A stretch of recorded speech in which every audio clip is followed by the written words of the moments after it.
Am I the a-hole for blocking and finally cutting off my dad?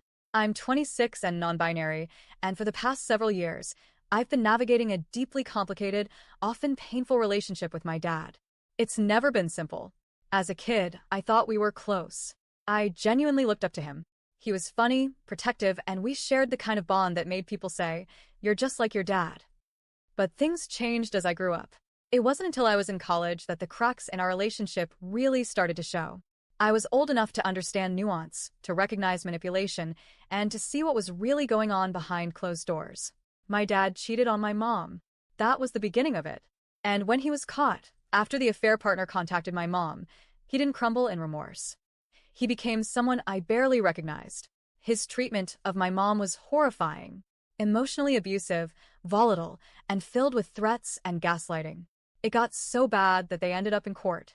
I don't know every single detail, as I wasn't living at home at the time, but I know enough.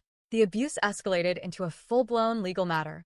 A judge issued a 1.5-year peace bond for my mom's safety. I was asked if I wanted to be included in the protection order too. At first, I hesitated. Part of me still hoped I could salvage some piece of the father I used to know. But eventually, after enduring years of verbal abuse, especially when I dared to challenge him or refused to blindly take his side, I agreed.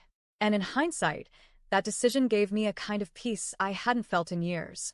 But here's where things got complicated again. Once the peace bond expired, I started to doubt myself. Maybe I was being too harsh. Maybe people can change. Maybe I owed it to myself, to that younger version of me who once adored him, to try again. So I reached out. At first, it was awkward but civil. We exchanged a few messages. Nothing deep, just small talk, but I allowed myself to feel a tiny flicker of hope. Maybe, just maybe, this time he would listen. Maybe he'd acknowledge what he did, not just to me, but to our whole family. Then, he told me he was coming to my area. I live about 6 hours away from my hometown, and it had been around 3 years since I'd last seen him in person. He invited me to dinner with his girlfriend. Now, she's a whole other issue. I'll spare all the details, but to summarize, she said absolutely disgusting things online about my mom. She dead names and mocks our trans cousin, and she's generally a walking red flag. I told him I wasn't comfortable meeting her and asked if it could just be the two of us. You know, a one-on-one dinner between a parent and child after 3 years of no contact. He agreed. For a moment, I felt heard, but I should have known better. Just a few days later, he bailed. Said he couldn't leave her alone at the Airbnb. Couldn't step away for even an hour. It was like I didn't matter. Like the effort I'd made meant nothing. It stung. I needed some space to think, so I didn't respond right away. A few days later, he messaged asking if I was mad. I told him yes, and I explained why. And instead of apologizing or owning up to anything, he turned the tables on me. He said it was my fault we didn't meet up because I wasn't comfortable with his girlfriend. As if he had no choice. As if he wasn't the one choosing her over his own child. Then came the next layer of manipulation. He started complaining about my mom. Again. About court costs and how he was punished for things that never happened. It was the same exhausting script I'd heard for years. He's the victim, everyone else is lying, and he's been unfairly treated. It's like he's stuck in a loop where he's always the wounded party and never responsible for any of his actions. I tried shutting it down. I told him I wasn't going to rehash old arguments or get into a blame game. But he wouldn't stop. He couldn't stop. So I blocked him. And that was it. After all the years of back and forth, of hoping he'd grow or change or see me, not just as a child to control, but as a person with feelings and memories, blocking him felt like closing a door. Maybe even locking it.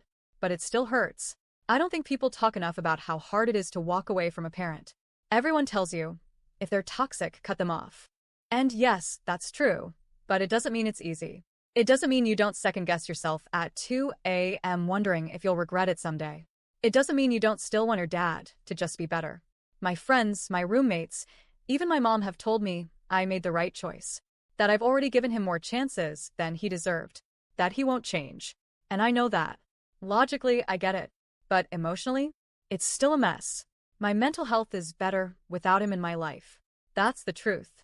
I feel lighter, less anxious, more like myself. But sometimes I still wonder, will I regret never seeing him again? What if something happens? What if I was wrong? I know I can't control his behavior. I know people only change when they want to. And I don't believe he wants to. Not really. But the grieving process is still real. I'm not grieving a death, but the loss of what could have been, of what I wanted him to be. And that still sucks. So, am I the whole for cutting off my dad?